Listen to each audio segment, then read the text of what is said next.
আগের দিন আমার এই ভিডিওটা দেখে অনেক লোকে আমাকে ইনবক্স করেছে যে এটা কি হচ্ছে, কেন হচ্ছে। তো তোমাদের সব প্রশ্নের উত্তর আজকে এই ভিডিওতে দেব। ওই যে কথায় বলে না, ভগবান না চাইলে কিছুই সম্ভব নয়।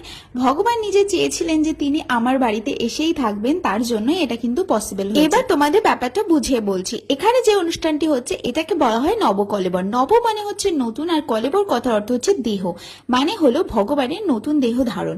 এটাকে আবার অনেকে ভগবানের পুনর্জন্মও বলে থাকে। তোমরা নিশ্চয় অনেকেই জানো যে ভগবানের বিগ্রহ কাঠ দিয়ে, নিম কাঠ দিয়ে তৈরি হয়ে থাকে। প্রত্যেক 12 বছর অন্তর সেই বিগ্রহটা চেঞ্জ করা হয়, নতুন বিগ্রহ আনা হয়।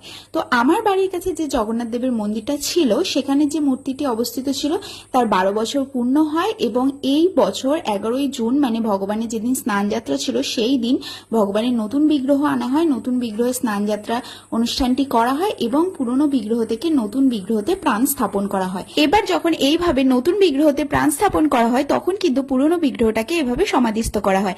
এবার একজন আমাকে কমেন্ট করেছিল যে এখানে পুরনো বিগ্রহটাকে কিন্তু জলে ভাসিয়ে দেওয়া হয়, কিন্তু সেটা একদমই ভুল কথা।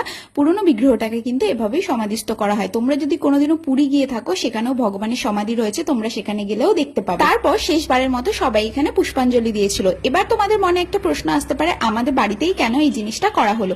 কারণ যে কোনো মন্দির রয়েছে এমন কোনো জায়গাতেই কিন্তু ভগবানের সমাধি দেয়া পসিবল। আর আমাদের বাড়িতে কিন্তু আগে থেকেই যেহেতু মন্দির ছিল, তো তাই কারণে ওরা যখন আমাদেরকে বিষয়টা জানায় আমরা একবারেই কিন্তু রাজি হয়ে যাই।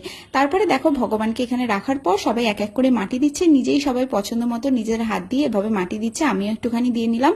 তারপরে আস্তে আস্তে পুরো ঠাকুরটি এভাবে দেখো ঢেকে গেছে। আর যেইটুকুনি মাটি কিন্তু গর্ত করা হয় পুরোটা কিন্তু ঢেকে দেওয়া হয়, অন্য জায়গায় মাটি কিন্তু ইউজ করতে নেই। আর শেষবারের মতো ঠাকুরকে এখানে ভোগ লাগানো হয়েছে। তারপর দেখো সবাই চলে যাওয়ার পর আমি এখানে ভালো করে নমস্কার করছি। এতক্ষণ প্রচন্ড ভিড় ছিল।